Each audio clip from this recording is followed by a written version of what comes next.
Good morning, students. In the previous class, we have discussed about the measurement of low resistance and medium resistance. So, what are the different types of resistance which we have discussed earlier?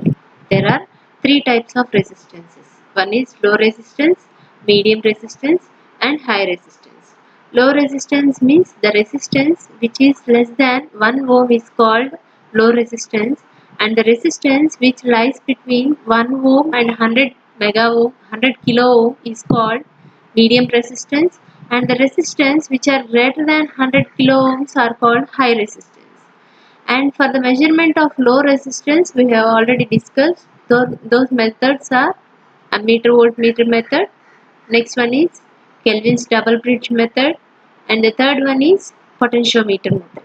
And measurement of medium resistances are ammeter voltmeter method, Wheatstone bridge method, and substitution method. These three we have already discussed. In the today's class, we shall discuss about the measurement of high resistance. So the resistance ranges above 100 kilo ohm is nothing but high resistance. Today we shall discuss what are the different methods used to measure high resistance. So for the measurement of high resistance, there are three methods. Those are, first one is direct deflection method, second one is loss of charge method, and the third one is Megger. And next, coming to the first one, it is direct deflection method. So in this direct deflection method, so you can see that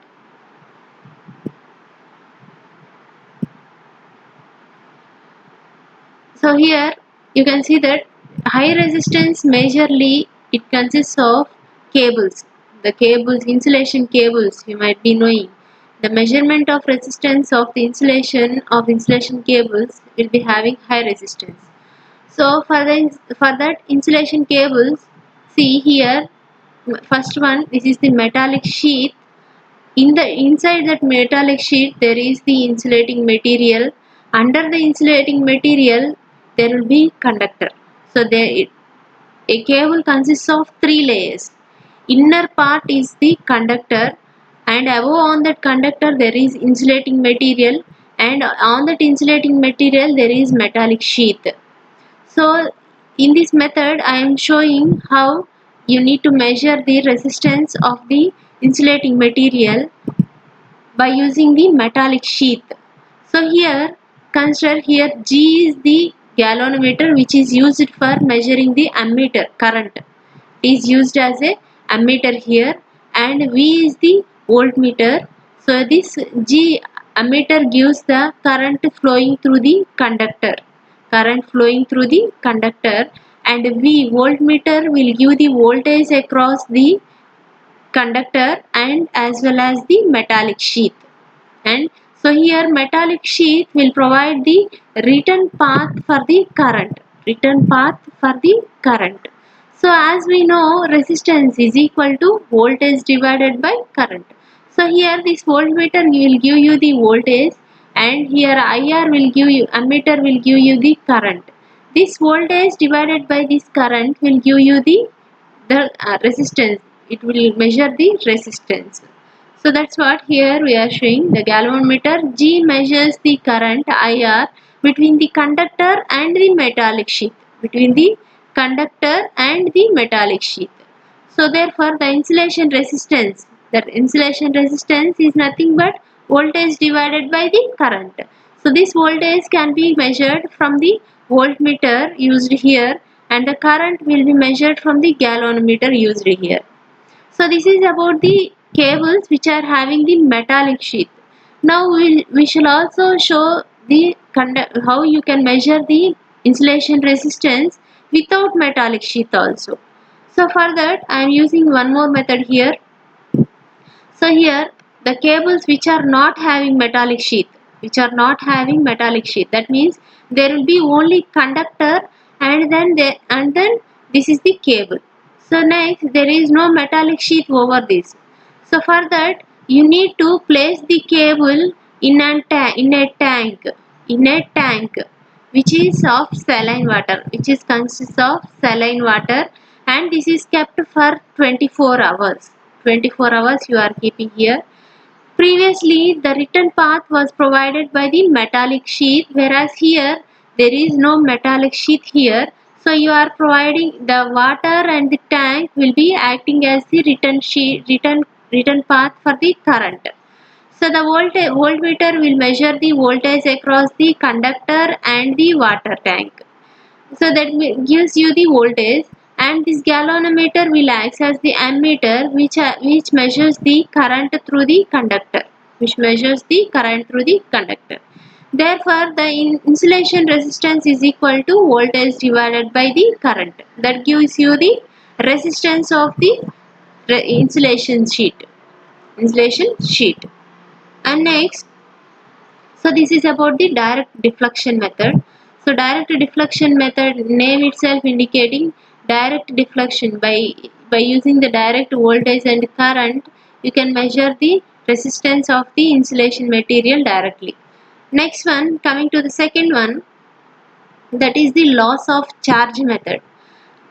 From the name we can say that loss of charge means charge will be lost.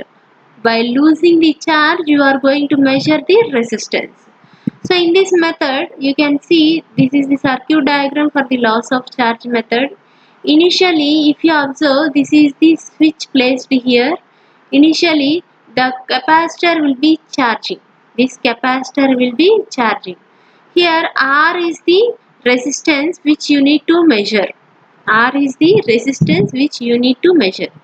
For that resistance, in parallel, a capacitor is placed here. A capacitor will be placed in parallel with the resistance which you need to measure. And for this, a battery of voltage V is connected through a switch. So initially the switch is kept closed. When the switch is kept closed, what happens? Then this capacitor becomes charged till the voltage of V. Now, if you open the switch, whenever you open the switch, then what happens? Whatever the charge the capacitor is charged, it will discharge through the resistance which is in parallel. It will discharge to the resistance which is in parallel. So we know that the discharging voltage V is equal to V into e power minus T by RC, where RC is the time constant.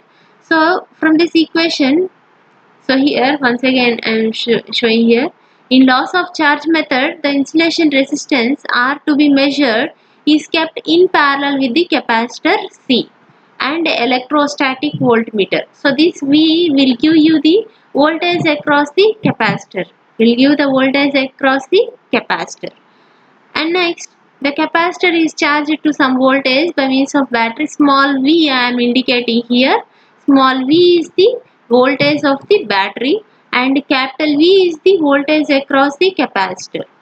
So that capital V is given by equation. Capital V is nothing but the voltage across the capacitor is equal to small v is the charged voltage, battery voltage, into exponential of, that means e power minus T by RC, where RC is the time constant of the circuit. And next, if you remove V by V, divide it, V by V is equal to e power minus T by RC.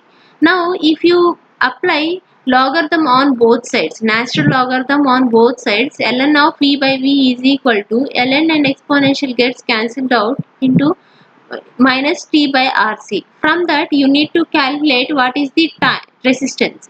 R is equal to T by C into ln means natural logarithm here of Vc, voltage across the capacitor, divided by the total voltage which you have applied. So if you remove the natural logarithm, you will be getting the, if you 10 log of base 10, you will be getting 0.4343 T by C into log of V by V. Now if you plot a graph against this resistance, that becomes across the voltage V is equal to minus V into e power minus T by RC.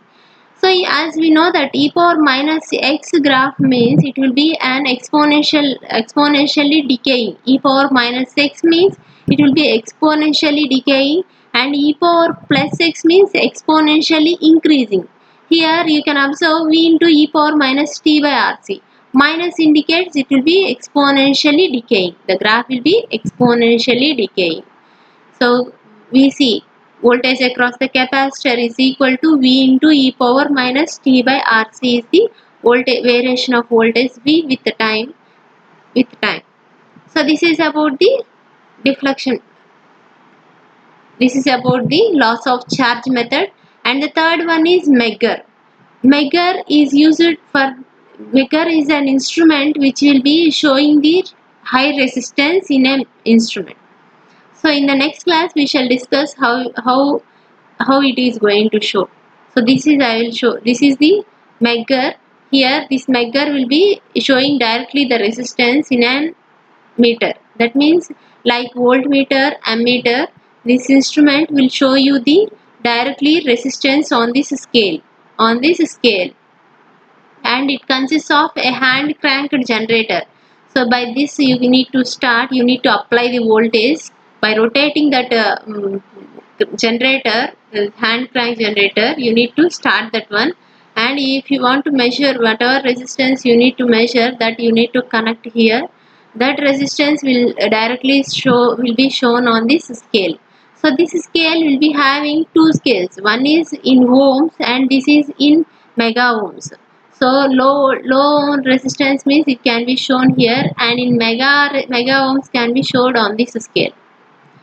So this is, you can convert this ohms into the mega ohms by this scale. So we can study the construction and principle of operation in the next class. Okay, thank you.